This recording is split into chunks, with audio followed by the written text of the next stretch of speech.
The avoidant bait and switch is one of the most painful and confusing things that a person can ever go through in a relationship. This person shows up for you early in dating wonderfully. They seem all in, they're consistent, they're planning dates, they seem to be prioritizing you, and they're even vulnerable with you. But in hindsight, they actually really weren't vulnerable. Yeah, they talked about their life history, but they never really talked about the way they felt about it. They didn't talk about the feelings. It was faux vulnerability. But you thought that they were being vulnerable.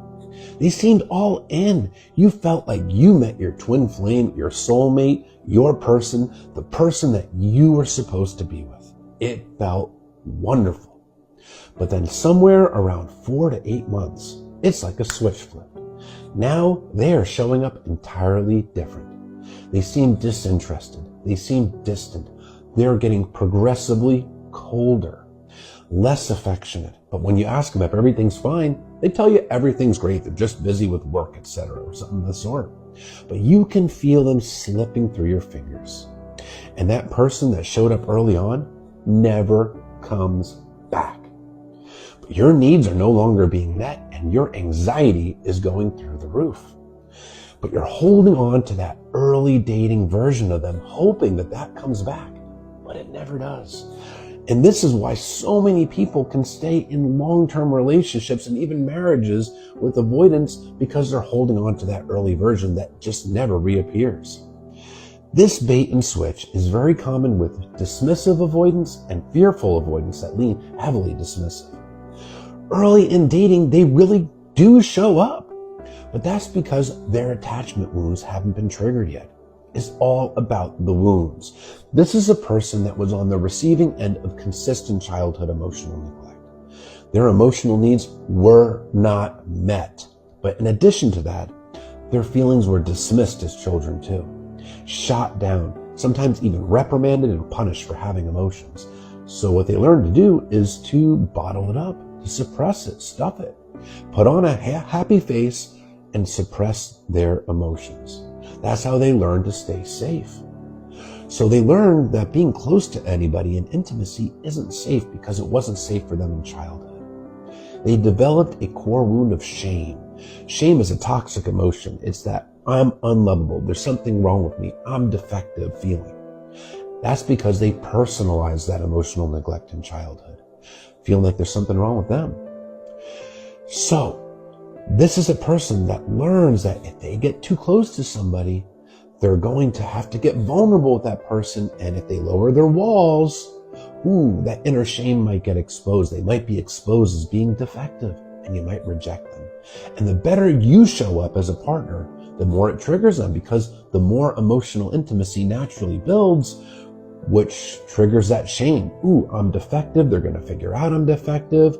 I'm going to get rejected. This person is better than I deserve. I better create distance now. But a lot of this comes at the subconscious level, and they don't even realize why they do this around 4, 6, 8 months. It's a maladaptive self-defense mechanism, meaning it's almost automatic in their brains to create emotional distance to keep themselves safe. Because emotional distance between themselves and their partner helps prevent them from having their inner wound of shame and defectiveness exposed. Because if you're at an emotional distance, you can't figure out that they are defective. It's not that they're actually defective, but they believe themselves to be. Plus, they also associate emotional closeness with losing their independence, getting smothered. That's because they usually had a parent that was very controlling, but not in a nurturing way. So, 4 to 8 months, guess what? The dopamine levels are also coming down. That early version of them was dopamine fueled. Dopamine is the reward hormone. It makes you feel good. It makes you feel like you're on cloud 9. It makes you feel infatuated. It gives you those butterflies. Now they are riding that dopamine high with you early on. That's why the early part of a relationship with an avoidant is called the shared fantasy. Because it is a fantasy. It's a romance novel. It's a fairy tale. It's not a real relationship yet because there's no real emotional intimacy. You haven't known each other long enough. There's no real things like conflict or heavy expectations because, again, it's still too early, which is why they're able to show up. Those wounds of intimacy and vulnerability, expectations, things like that have not been triggered yet. But the brain cannot maintain that elevated level of dopamine forever. It simply can't. It's science. So between 4 to 8 months, dopamine levels in the brain come down. Now, for a healthier person that is emotionally available, oxytocin is taking over. Oxytocin is the bonding hormone.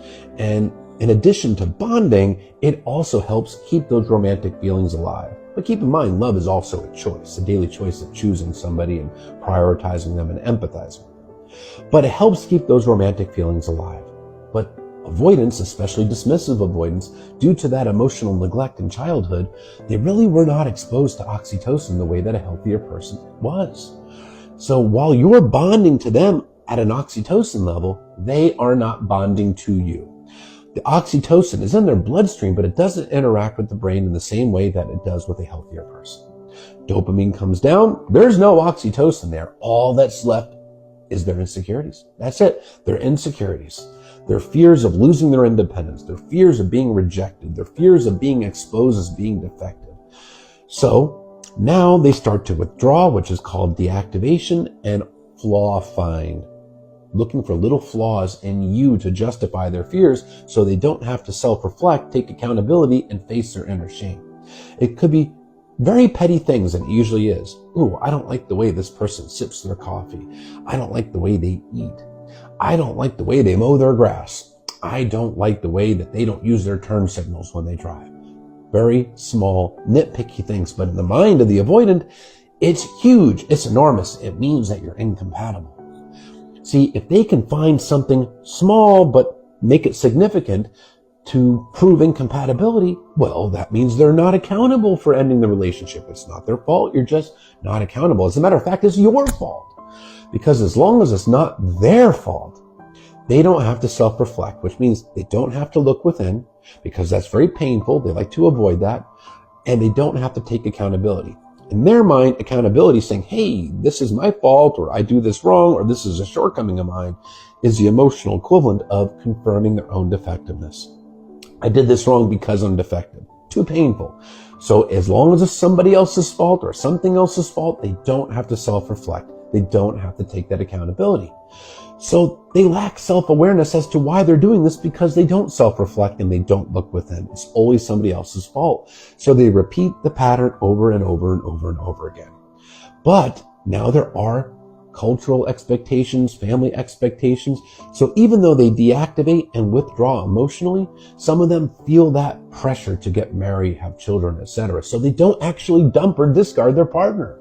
They continue in the relationship even through marriage. But what they do is they keep a very distant relationship with no emotional intimacy, and with each milestone of the relationship, like engagement, marriage, they withdraw further emotionally to create more emotional distance to keep themselves safe. The person on the other end finds the relationship more painful and more anxiety producing, because this person that showed up early on is now distancing, even though the relationship is advancing, and it never gets any better unless they take accountability and really commit towards changing, healing, and growing and becoming secure, forming new pathways in the brain to become more emotionally available and to be able to bond and do all that kind of stuff. They can do it, but they have to want it. But you can't make them. So if 4 to 8 months are passing by and this person suddenly is withdrawing and suppressing their feelings and they're feeling like they're checking out of the relationship, pay attention, because if you stick around for this, it only gets worse. It only gets worse. But it's hard to walk away because you're bonded to this person. But sticking around and ignoring your boundaries, not holding any boundaries here, and not making sure that your partner's showing up for you and allowing it and staying it, is a recipe to have a relationship that is unfulfilling with tons of emotional distance, where your needs aren't getting met and you ultimately self-abandon and blame yourself and become more anxious. Don't do it. Hold your boundaries. Hold your boundaries. If they are not showing up for you, you don't have to stick around for it. Yes, it's painful to end the relationship, but it's a lot less painful to end it between 4 to 8 months than it is years in.